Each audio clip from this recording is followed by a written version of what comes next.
জি, আমি এখন দাঁড়িয়ে আছি পুরান ঢাকা সিএমএম কোর্টে। বেলা ১টার দিকে কিন্তু সাবেক নির্বাচন কমিশনার কাজী হাবিবুল আউয়ালকে কোর্টে নিয়ে আসা হয় এবং ১:৩০টার দিকে কিন্তু তার শুনানি শুরু। এখন কিন্তু তার শুনানি চলছে।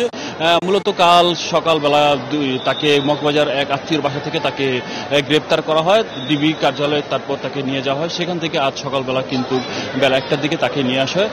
২০২৪ সালে নির্বাচনের বান্ডেল থাকলে প্রতি সেনমানিতে টাকা বাঁচবে।